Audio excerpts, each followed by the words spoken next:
Andy Raff, great to have you. Do you want to start by introducing yourself? Hi, I'm Andy Raff. I'm trying to think what my job title is. I'm sort of the lead writer on Empire. I do a lot of development work, member of the game team. I'm the one who writes most of the social media updates during Winds of War and Fortune. I do a lot of the writing. I'm also involved in running plot and wrangling, that side of things. I have a couple of NPCs that I play when I get time to. And basically, yes, I'm just busy all over Empire. Thank you. Well, I'm Angus Foggie. I am just a player at Empire. I play Cormac Dunn, the editor of the Oathright newspaper. It's just a newspaper you can buy in the game about what's happening IC. And I went from interviewing people I see for that newspaper to chatting to Matt for podcasts out of character. And now I'm interviewing Andy today, or talking to Andy. Claire has warned me to remember that I'm speaking to the papers, and watch my words appropriately. Right. So, what have you been up to? What have you been up to lately since E4? So, mostly doing post-event tidy up and admin stuff, making sure that the synod judgments are done, double-checking various other bits and bobs, unpacking my office box at the end of the year, and slowly starting to move into the prep side of things for next year. There's a bunch of wiki maintenance style things that we are kind of working on. I'm keen to get a bunch of pages updated that are well out of date. It's one of the drawbacks of a wiki. It needs constant supervision. Broadly, that is what I do. I find something to write it, get it checked, and then get it posted up onto the wiki. Oh, the other thing I'm doing that we do quite a lot this time around is I'm working with Steve Kirkbride to look over player event submissions, try and make constructive comments. That, as you might imagine, increases in frequency as the year goes on. So there's a lot of that sort of thing. I've been also sketching the Winds of War. We've done the number work on that. I was working with Graham mostly to kick around why certain outcomes have happened so that I can turn those into narratives. I'm quite looking forward to that. It's probably going to be my next big proper event one for next year. Writing job is going to be writing the Winds of War. There's some doozies this time around. I'm not going to say anything further on that, but it's going to be really interesting to see what happens. We not have some spoilers. There's some great victories. Sure there are. But obviously I'm not saying who for. Yeah, no, you'll have to wait. We know the outcomes, obviously, because we've done because as I say, Graham's done the number work. It's a matter of turning those into satisfying stories and setting up the battles and similar. And the first Wind of War of the year for Event 1, there's a bit of extra weight on them because they are kind of they're usually the first thing that the players will read about the coming event, so that could be a bit of a challenge. But like I say, I'm looking forward to it. I think some really interesting outcomes to write up as soon as I can find a hook for some of them. Yeah, I'm interested in how you go about writing these things. Do you think about, it would be tough if the players had to choose between X and Y. I'll write a story that means they have to choose between X and Y. Or are you just writing a story and then the dilemmas come at the end? I mean, what point does the player experience come into your thinking? Everybody does things in different ways. That's one of the reasons we have a pool of plot writers. We were very keen early on to get people who write plot differently to the way Matt and I do it. But from my point of view, when I'm writing a plot as opposed to a Wind of War, the Winds of War are much more reactive than many plots are because they are a direct response to what the generals and the magicians and sometimes other players have done. So I try very hard not to think in terms of stories. My focus is always on the event that we're about to run. If I'm putting a plot together, we will often have a discussion about the kinds of things that might happen in it, but we are much more keen on creating situations and seeing how they develop than we are in saying the players will do this and then they'll do this and then they'll do that. A good example of that, I think, was Aaron's Deadwood Night plot, where I don't know how many people noticed, but last event we left it entirely in the players' hands whether they would succeed or not. We were very keen to see what happened there. There was every chance that the players would not be able to put the clues together, and so the Deadwood Knight would raise his army and go on a rampage. When we were talking about that, though, what the players are going to do is the first major thing we try and develop. We put a situation together, but our focus is on player action as much as it possibly can, and then we shift the narrative to support the actions, basically. Because it's a live role-playing game, we put a lot of words into it, but at the end of the day, particularly when Matt and I are writing A Wind of Fortune, we are thrashing out what are the levers and buttons and bells and whistles that players could pull. What are the obvious ones that we should tell them about? Are there any that we don't want to give them specific details on, but just point out that those are things that they could think about? It varies by plot as well.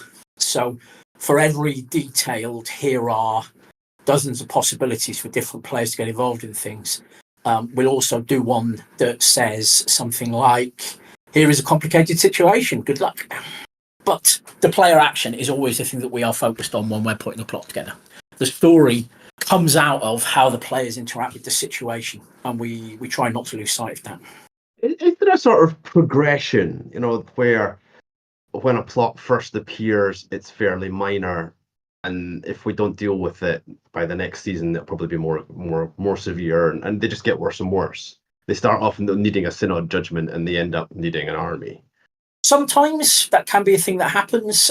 One of the things we talk about a lot, and I talk about it with plot writers as well when they're doing their own plots, is what do we do if the players do nothing?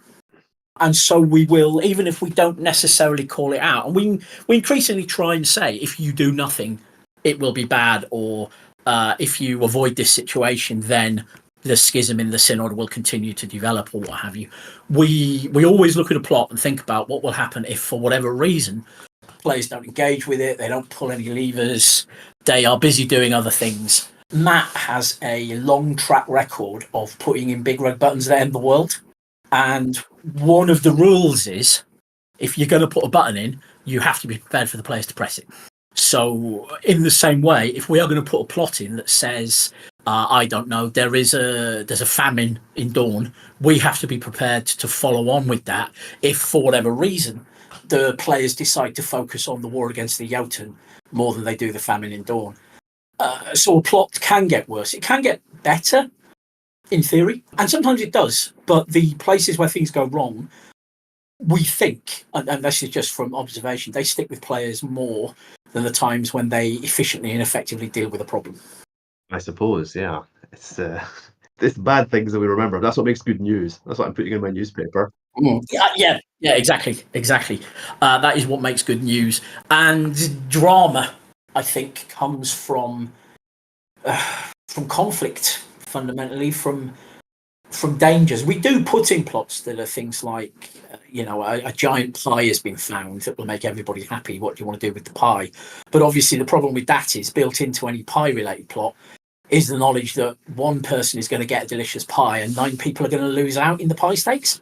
So we still generate conflict and drama, even when we are giving things to people. And that can be a bit heavy sometimes, I think. But we're also more than happy to occasionally just throw pure bennies at people. A lot of the, depending on where you're standing, a lot of the big scale magical enchantments the players did last year, for example, only brought benefits unless you were an unfortunate farm owner. Yeah, or met the cold sun. Sure, absolutely. But again, I've got to be careful how much I say about Cold Sun. There is a clear path of player action, in my opinion, that leads from the very first appearances of Cold Sun, which themselves have roots in events that had been taking place quite literally years earlier, that got us to the point where Cold Sun invaded the Empire with their armies. Not always necessarily things that players expected to happen, but there is a chain of consequences there where, I'm trying to pick my words carefully, we escalated to match the escalations that the players were doing, I think. We didn't sit down at the beginning of this and say, this plot is going to be about Cold Sun sending armies to invade the Empire. Because, like I say, we looked at, this is going to be problematic if these things happen. We didn't give a huge amount of thought to where the plot might end up. We just knew what the next step in the plot was going to be each time along. I remember the last event before the armies invaded, having a very brief chat about what we thought at the time was a purely theoretical outcome, which turned out to be the outcome that happened. So I'm glad we actually spent the 10 minutes just almost jokingly talking about what we'd do if a certain confluence of events took place. That is how we broadly build the plot. We think about what we would do. We think about what players have done in the past. We look around those ideas. We think about what happens if nobody does anything. We'll often identify situations where people can work at cross purposes, and we try and call those out as well. But like I said earlier, we are always thinking about our plots in terms of what players do, because that is what the game is. What players do and why other player characters might not want that to happen. A disappointing plot from my point of view is one in which everybody can see what the obvious correct outcome is and then just does that. I see that sometimes happen. Sometimes something comes before Senate and everyone's like, oh, well, we're all going to vote that way, and it moves away and it's never talked about again. Are you sometimes surprised when players all agree on a solution? Yes. Yeah. I'm sometimes surprised when players agree on a situation, not least because I'm separated from the players by that hedge. I don't see any of the backroom negotiations, the diplomacies, the compromises, or the threats that have led people to the situation where it looks like it's just a fait accompli. Because I don't believe it is often. I think that those sort of outcomes, those surprise, everybody agrees to do something outcomes, happen because players who are invested in that outcome convince enough people to support them. And that is one of the ways the game of Empire works. We only see 9 times out of 10, we only see the lever pulls, the decisions that are made by the Senate. We don't get to see the negotiations or the interactions that lead up to that decision point, unless for whatever reason we've got an NPC in there somewhere, invariably pushing the worst possible outcome. It's a bit of a truism, but we almost don't need to send out NPCs to support the easy outcome. We need to send out some NPCs to point out that doing the terrible thing actually could be quite good for you. I can think of a lot of examples, but I'm not going to mention any of them. Okay, I've got an example of this kind of thing. So we had the Barons this year, gave us the Sweetglade Massacre at E4, and now Griffin's Pride Assault on the Raven. And those are two of the most dramatic game events I've seen in my 28 events. Are you proud of that? So proud is an odd one. The Sweetglade Massacre, which is quite a catchy title, incidentally. I might have to think about using that one. It reminded me a little bit when I was hearing about it of the very early Battle of Ica's Tears. I don't know, were you playing at that one? I started just after it and I was terribly sad to have missed it. You know, it was like always the great thing at Empire from before my time, and now I've got my own.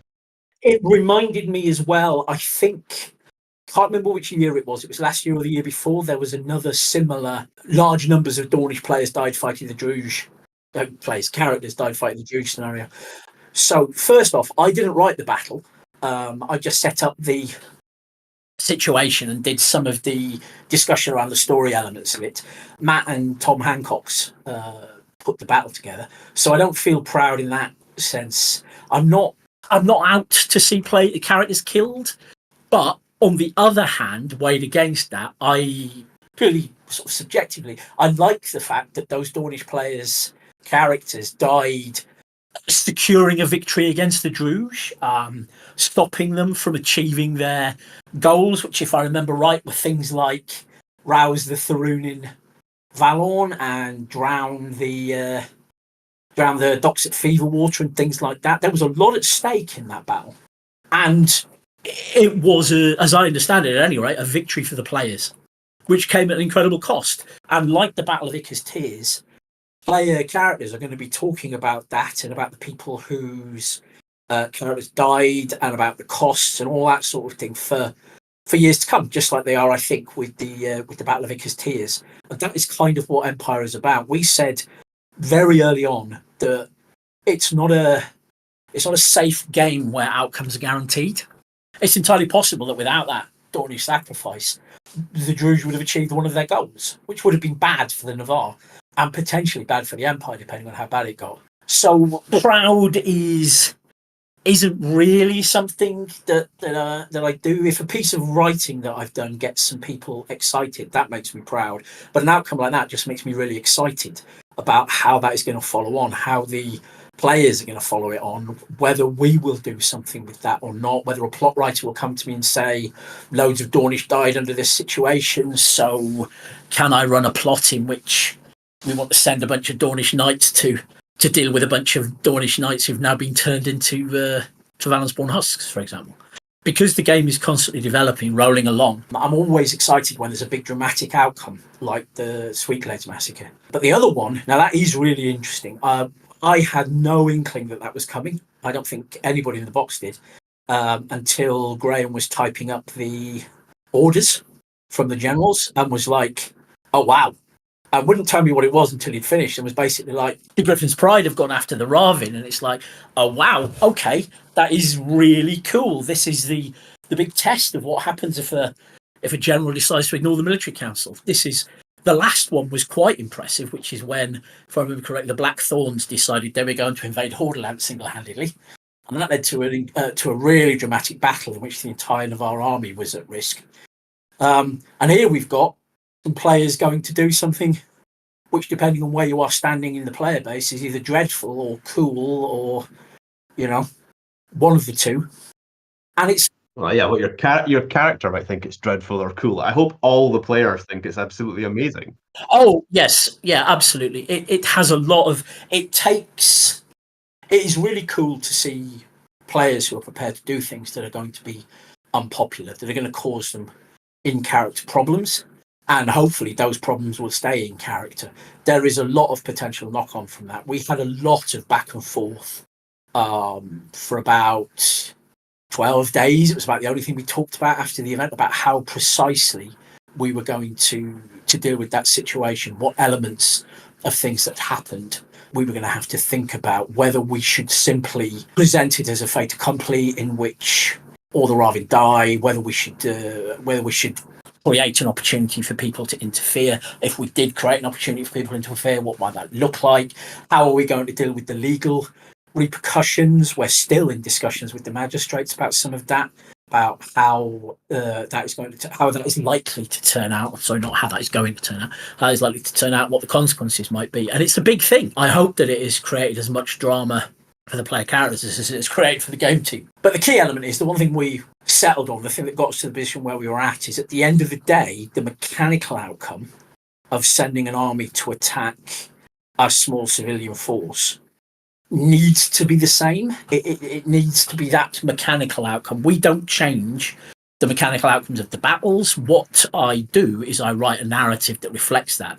So we recognise the fact that the narrative outcome is the one that matters, that whatever else happens, the Griffin's Pride are going to successfully take the Mithril Mine, because that is what would happen by our rules. And we try and stick that as much as possible, because the rules are the way that we keep ourselves and the players as much as possible on the same. I'm happy with the outcome we came up with at the end of it. Yeah, me too. It was certainly a surprise, but it was very well described. The choices that you were faced with, and there was no, if I recall rightly, there's no mechanism to say how many of these Ravin should be killed. So why not ask the players how many military units they want to commit? Yes, exactly. And every military unit that's committed to either side is a military unit that isn't doing something else, and so it becomes a dilemma. I think, if I remember correctly, let me just quickly check the interlude. We've also allowed people to back up the Griffin's Pride as well. Yes. Yeah. There have been angry letters to the newspaper about all of that. Yes, I'm not surprised, and I think it's going to be a big piece of drama at the next event. I was expecting a slightly quieter event after the events of E4, with the resolution of the conflict between the Synod and the Senate, and the throne being involved in all of that, the stuff over the Assavean preaching having been resolved, and Vardas having been resolved pretty much as well. I was expecting a quiet ramp up next event, and then into the middle of all of this drops the Griffin's Pride going into the Barons to attack the Teeth. So yeah, I'm really pleased that that's happened, in terms of a player has made the decision to do a thing and then done it. I don't know, everybody is happy with our response, but I think we've done the best for as many people as possible under the restrictions we put on ourselves. This story goes back, the Barons story goes back a long, long way. Oh, yes. When the game started, the Barons was divided between various orc tribes, the Druge and Dawn, and then they've fought over it ever since. Yes, it's been really interesting how effectively the Barons has served as a point of conflict for the players. Matt worked with some of our wiki contributors team to put together Conflict in the Barons, I think the page is called, on the wiki, which is an attempt to summarise, at that point, like 10, 11 years worth of plot all of which had gone back and forwards loads of times between the Druge, the independent septs, and the Empire, leading up to the successful conquest. And we haven't updated that, and it really needs an update to cover the years of back and forth that have taken place since we first put that thing live. And the situation isn't getting any tidier, I don't think. This attack by the Griffin's Pride is going to make everything more tense and complicated.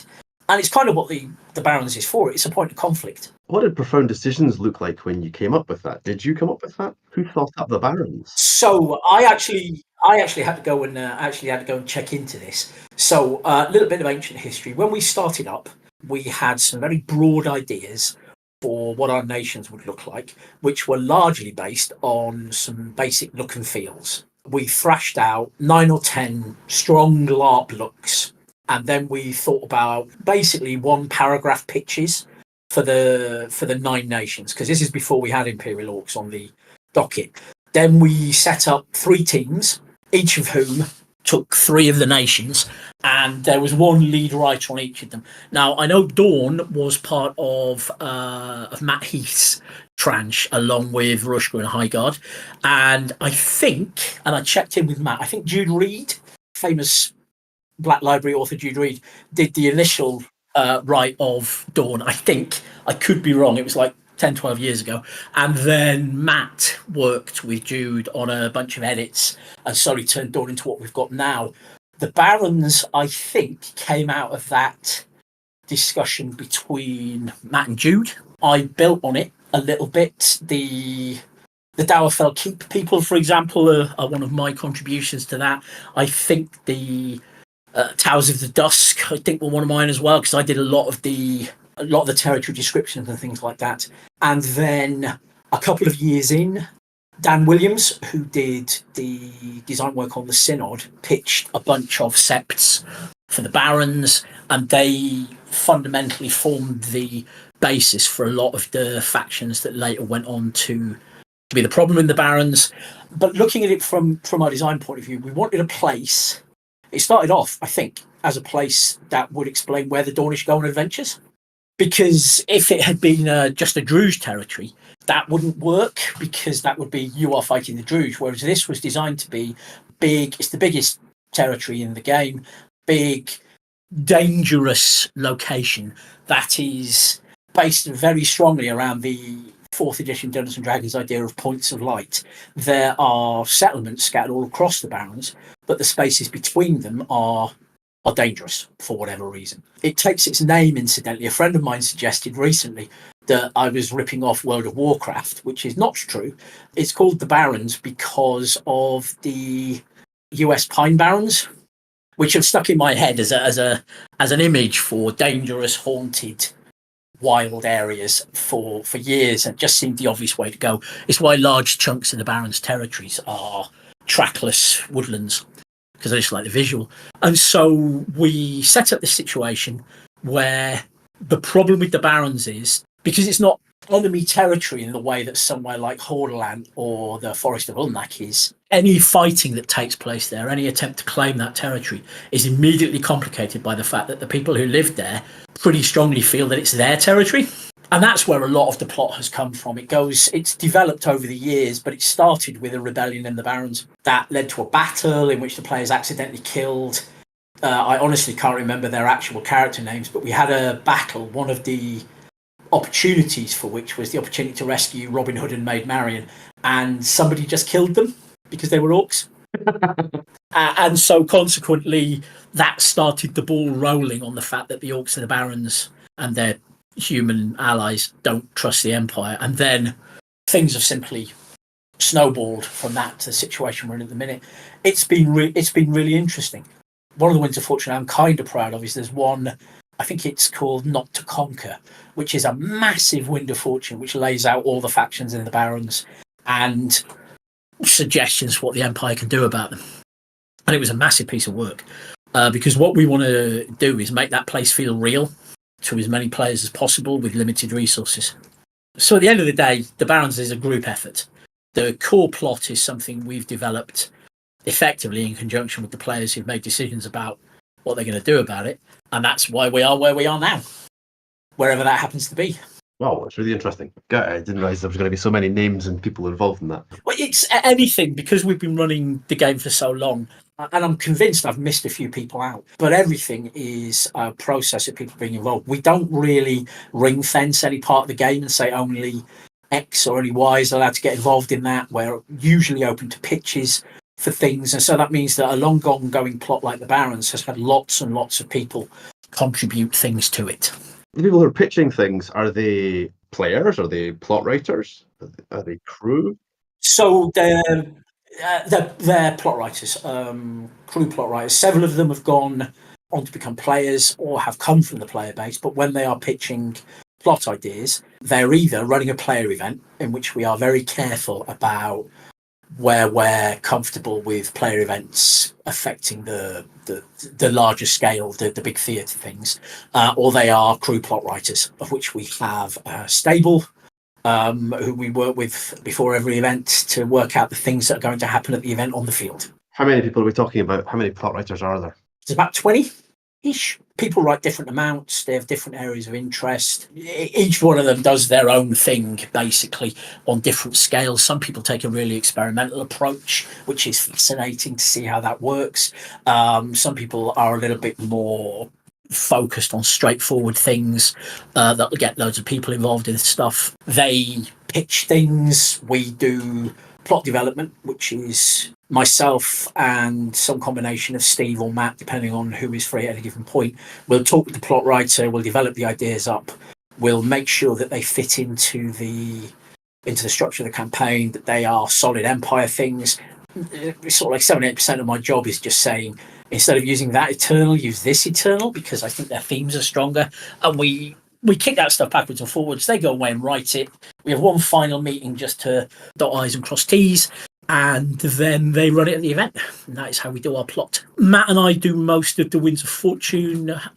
Several other plot writers either write parts of a Wind, but people will probably notice that certainly towards the end of the process, there will be some roundup wins, which are about telling people about the plots that are going on in the field, things like people coming to Anvil and Winds of Magic. Some people, if their plot is going in that direction, we work with them to write a bigger Wind of Fortune.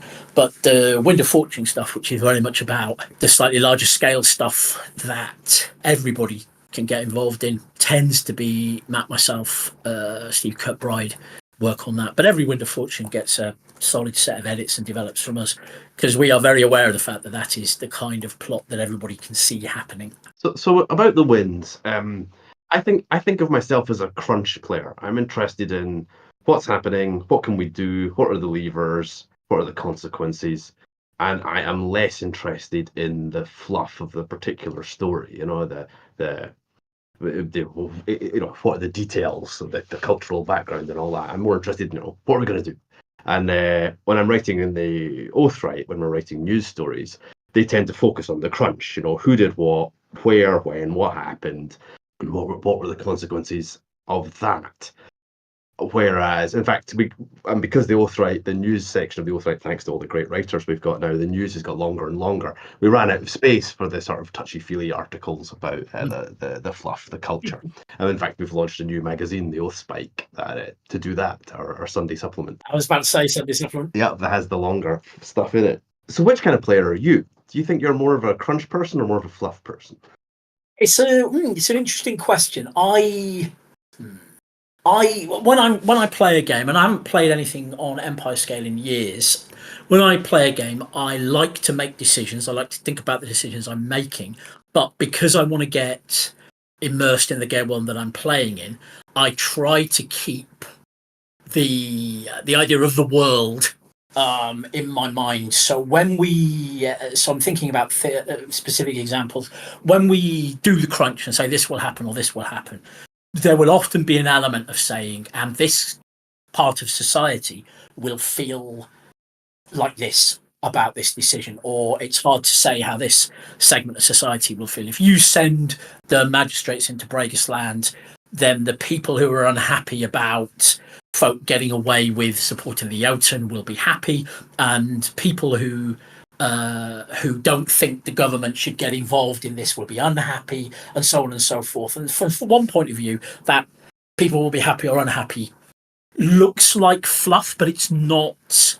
I hate fluff, by the way. I can write whole tracts about that phrase, but I haven't got a better one. I haven't got a better description. The soft stuff, the setting stuff, the world things are in many cases as important as the crunch, as the decision. If we tell you that a group of people are going to be unhappy about a decision, when we lay out the crunch on that decision, from my point of view, that is part of the things you should be bearing in mind when you're deciding who can you avoid to piss off. Because that setting element is often, from my point of view, one of the things that makes a straightforward decision feel less cut and dried. The obvious economic advantage is to take decision A.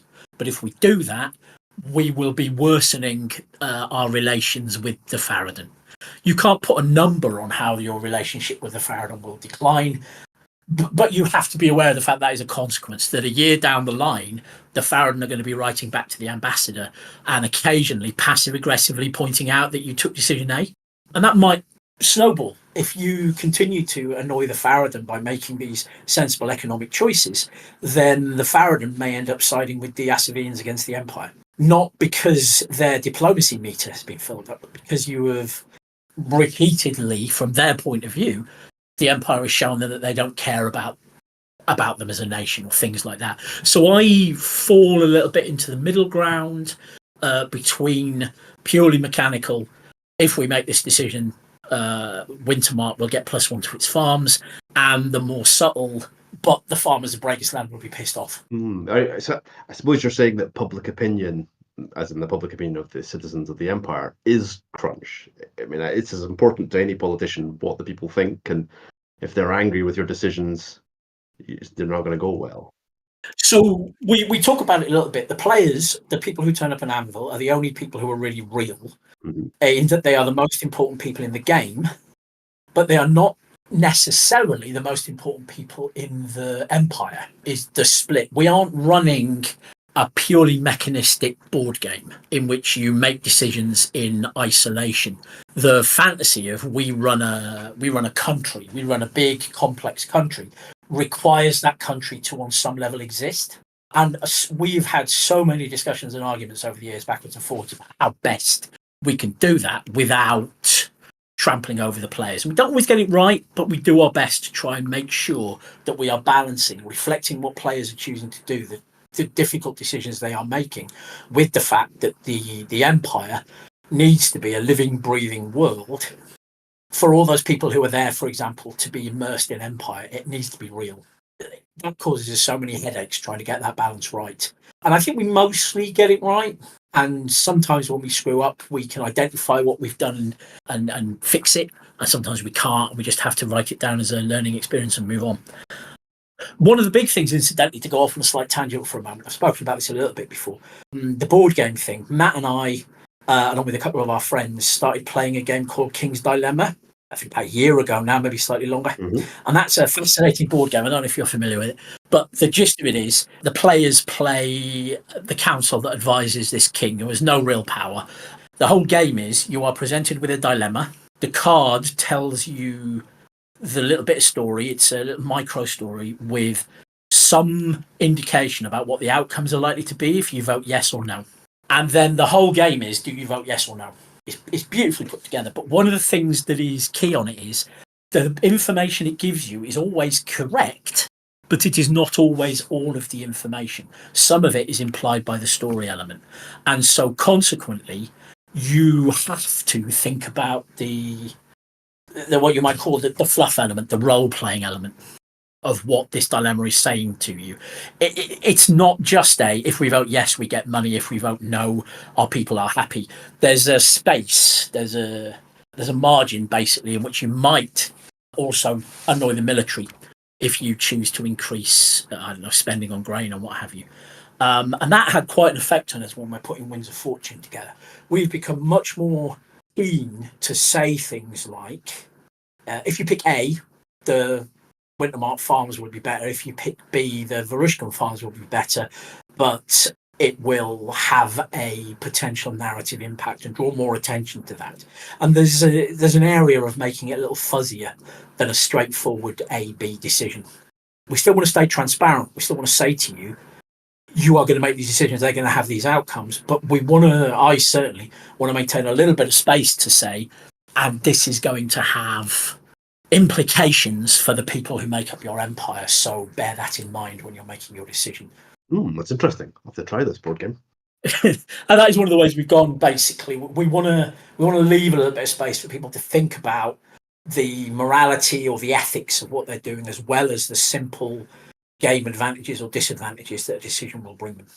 And 9 times out of 10, unless there's a car crash of different things happening at the same time, 9 times out of 10, those big crunchy things that we've told you about will be the most important bit. They will be the bit that definitely happens and is the big thing. And that you have made somebody annoyed will often simply be something we remember for next time we're doing some plot in that area. But as we've seen in recent years of the game, sometimes you do get that car crash of 4 or 5 different things all punching the same part of the game and leading to a significant response.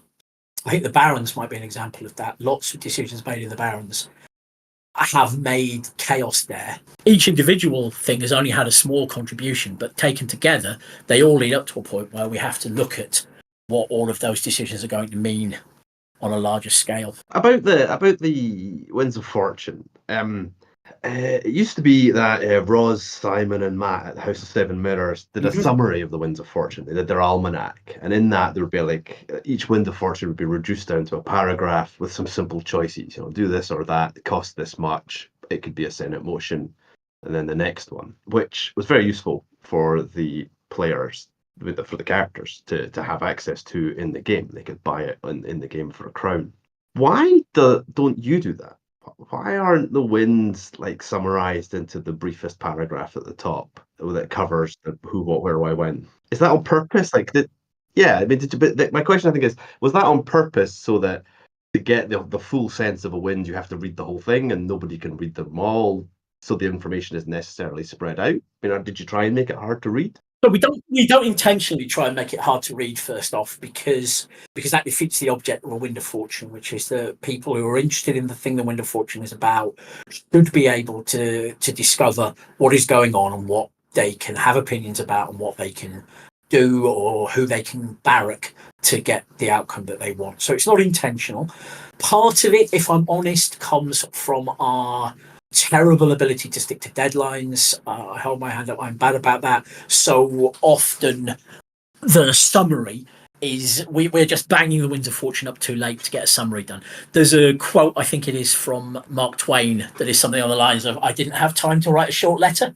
Editing things down to pithy paragraphs is an art in and of itself, and we are not great at it. Now, in theory, stuff we do on the actual Wind of Fortune page that briefly summarizes each Wind of Fortune should be filling part of that void. But I was looking over some of them recently, and I noticed that we've got much worse at that as the year has gone on, in particular, in just summarizing what a Wind of Fortune is about. We don't do them as just a summary, though, for a couple of reasons, I think. First off, it's a little reductionist. But more importantly than that, the real danger is that a one paragraph summary can't contain all the information. And the last thing we want is last thing I want is somebody to read a summary of a Wind of Fortune and miss something important and base their decision on that one paragraph summary. That's why we write in detail as much as we do. And sometimes they are longer than they need to be. There's a lot of them that could benefit from another edit pass, in my opinion. Just looking over when we were doing resolutions for some of them, it's pretty clear that they are simply too long. But we're trying to keep the number of them down as best we can. But in theory, every single individual thing should be its own little Wind of Fortune. We don't want to make them hard for people to read. It's not an aim for us that everybody knows what every Wind of Fortune is about, because we identified pretty early on that telling people what is going on is a form of interaction that we want to encourage. Whereas if everybody knows everything that is going on at all times, you lose that reason to interact with other characters. We also, frankly, wanted to leave a space for people like the House of Seven Mirrors and indeed the Outright and people like that to present their own narratives. And finally, it is really hard sometimes to summarize a Wind of Fortune without editorializing it. And that is something that gets us a reasonable number of emails where people think we've editorialized to push one side or another more than we should do. So there's a load of reasons why we don't do it. Some of it is time. Some of it is we want people to get the full feel for a Wind of Fortune. I think we could do a better job. I could do a better job of doing the summaries on the Wind of Fortune list. It's something we've been talking about coincidentally over the last couple of days. So that is something we're going to be looking at. But we have an overview, but we don't put the details so that you don't have to read the rest of the Wind of Fortune, because we want you to read the Wind of Fortune fundamentally, because there'll be a lot of subtlety in it. Or not. Some of them are very unsubtle. But most of the time, there will be things in there that I worry that we would miss in a summary. That breaking it down to the summary reduces the amount of character there is there, reduces its immersiveness, takes away from the idea that your player character could care about this situation rather than who gets the farm buff. Yeah, and if you were going to summarize, you might only mention the larger nations' farm buffs because they're clearly the most important, which wouldn't be terribly fair for the smaller nations. Exactly. Now, we could do a better job of saying this Wind of Fortune is about complex corn subsidies that will have potentially big impacts for Wintermark or the Marches. Only one side can benefit from it, and a lot of the people in both nations have strong opinions on it, including Faction 1, Faction 2, and Faction C. That kind of thing, that sort of factual summary of what this Wind of Fortune is about should be enough to tell you whether you want to bother to read that. Because unless you care about corn subsidies, one of those three factions, or the Marches or Wintermark, that Wind of Fortune, from my point of view, is likely to be more interesting to you as something other people care about and want to encourage you to care about than something you feel you have to have a pre-made opinion on. Because again, that goal of Winds of Fortune being something that player characters talk to each other about, as well as things they make decisions about. A lot of the improvements we've made to the Winds have been about trying to empower as many players as possible to have opinions about the things they care about and an opportunity to talk to the people who are likely to be making those decisions. For example, one of the drives to get the battle layouts online, the things that tell you what a battle is going to be about and what the objectives are, that was heavily motivated by a desire to make sure that the people who are going on battles know what is happening, but also to give them an opportunity to make sure that the generals of their nation know what they want to happen. To reinforce that idea that empires, for want of a better word, representational democracy is actually given as much chance as possible to represent people. Yes, you get to bump into people in Anvil who are extremely angry because their battle didn't get picked by the military council. Absolutely, and that's led to some interesting game in the past. I'm thinking about things like the Marchers being quite angry at one point, and rough music in the military council. All of that was an example of, I think, players knowing what was going on and so having an opinion on it. I think it would be much harder in that scenario to get the Marchers to get worked up about something if the Marcher players had not been aware of the fact that opportunity was on the table. Mm-hmm. I remember one battle, one military council, where they had to choose between something the Marchers really wanted and something that all the generals wanted because it was an important plus 10% to one of their armies or something. And the generals were clearly going to vote for that. And the Marchers were saying, we would rather do the other one. And so, having voted for their plus 10%, the Marchers were very reluctant to go on the battle at all, and were therefore not motivated to win. And we actually lost. And so they didn't get their plus 10%. They could have had the Marchers thing, because if you'd voted for it, the Marcher soldiers would have been really keen. Those players would have rushed onto the field desperate to win. And I think that the Empire can simulate morale. I mean, that's not simulated, is it? That's the actual morale of the fighting force. Oh no, absolutely, the morale of the players. I remember the excitement that was caused by the Imperial Orcs going on strike, for example. Oh yeah, and things like that. The decision around the battle is one of the key decisions in the game. It is a constant challenge to try and create a set of battles where they're all equally important or interesting to at least some people, but the repercussions of not taking one of the battles are not so extreme that you feel you have to take that one. We spend a lot of time going backwards and forwards on those ones. They are a major piece of work before each event, but they reward the amount of work that goes into them just because of the fact that they can have such a big impact on the field, on people caring about things. My understanding is that as well as the Sweetglaze massacre, there was all sorts of politics and arguing and pushing and shoving and similar over the other battle, over the Mormor battle last event. Particularly the Egregores will often chat about how their nation is feeling about various battle outcomes and things. And the Mormor battle was quite intentional, quite a politically charged one, as well as having some key strategic and military implications. It also had some strong political elements in it. And we try and seed those into battles as much as possible. Gone are the days where a battle is just about getting a 20% bonus to attack somewhere. I think every battle we do has at least 3 opportunities on it for players to achieve something or to stop somebody else achieving something. I'm much happier with our model battles, the way we've got them to. I'm really pleased with how the process of building them has developed. I like that we no longer have primary and secondary objectives. We just have objectives. That's something that came from observing the players, incidentally. I forget who brought it up, but there was a battle in which I think PD had said, here is your primary objective and here is your secondary objective. But the military council didn't care about the primary objective. They only cared about the secondary objective. So there was a whole argument about how the players had failed the battle until I think it was Matt pointed out that they'd absolutely achieved the goal they cared about. So why were we splitting things into primary and secondary when we only have the vaguest idea about what the players think is important at any given position? And I really like the fact we've now got these objectives rather than splitting them into primary and secondary. And there'll often be something that is clearly going to have a bigger impact. But for example, a bunch of Wintermark skulls are going to be much more excited about a seemingly unimportant objective to talk to a ghost than they potentially are about pushing a castle owner. Or getting to kill an ice giant. Indeed, fighting an ice giant. I'm just really pleased with how battles are going. I have a lot of fun coming up with NPCs. Again, if you look at the Winds of War, I think you can spot over time an increased number of named bad guys who show up all over the place. The Jotun champions, for example, are very...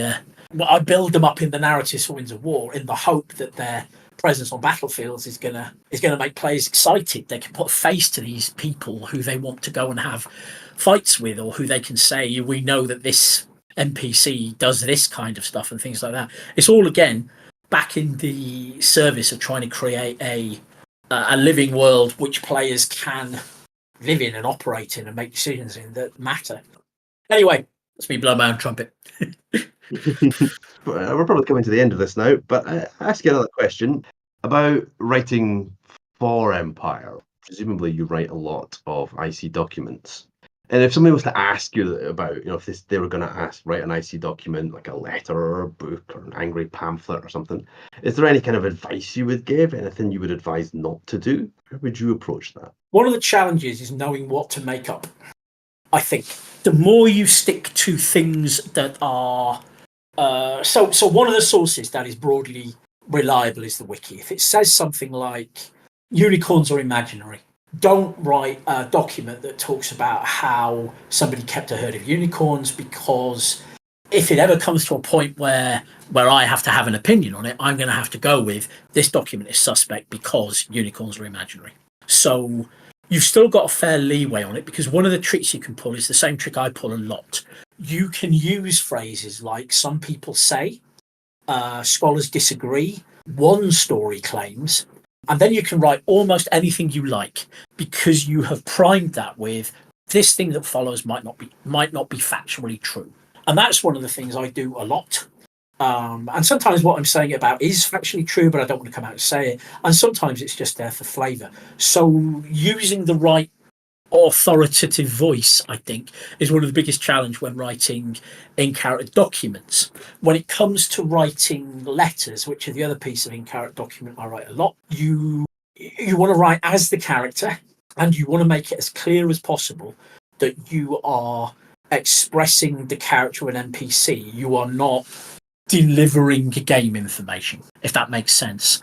I can say, I'm very unhappy about this and I have influence, and I want players to interpret that as this NPC is telling me this. It doesn't mean it is factually true that they have the ability to start a war with the Empire.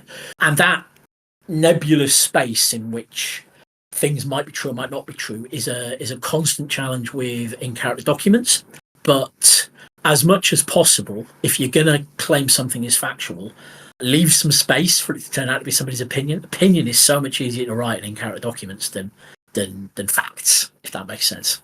I like the newspaper because it is a combination of things that people believe and things that people believe about the things people believe. I don't worry that players are going to take everything that's written in it as gospel truth. Yeah, because it's only what other players think. Yeah, exactly. And there is an element of that. There's a kind of hierarchy of truth. You can rely on anything, I think, that PD writes in an out-of-character voice. That is almost certainly true, although, again, keep your eyes open for phrases like stories say or this book claimed, things like that, because we are saying this is an in-character comment in our out-of-character text. Once you shift into in-character, though, you should weigh everything up the same way you would if a PC you don't know was telling you it on the field. And when you get that sort of mindset that you are writing about opinions, I think in-character documents are just stronger and more useful. If it's even a historical research document can contain not errors precisely, but misleading elements because it's written as an in-character document about things people believe. And that's what it comes down to. Only out-of-character stuff is likely to be as factual as possible. Because when you're writing an in-character document, you're trying to create flavour, something people will want to read. Does that make sense? It does indeed. Yeah.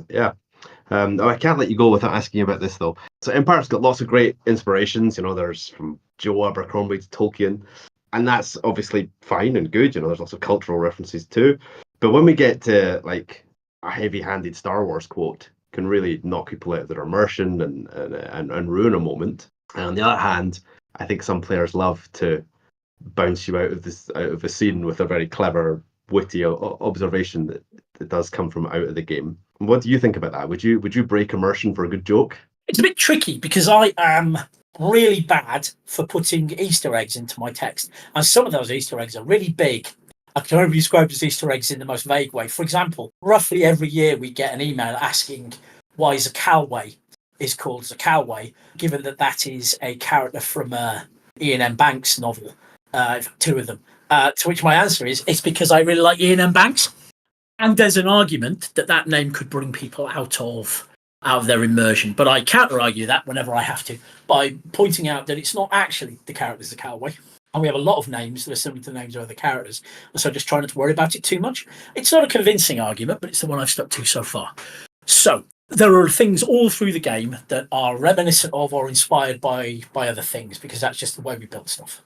There's a Calway one is the most obvious, but there's loads of other little things hidden all over the place, both in the setting of the wiki itself and particularly in Winds of Fortune or in flavor text. There'll be a nod to something. And my hope is that people read those and enjoy the joke and then move on.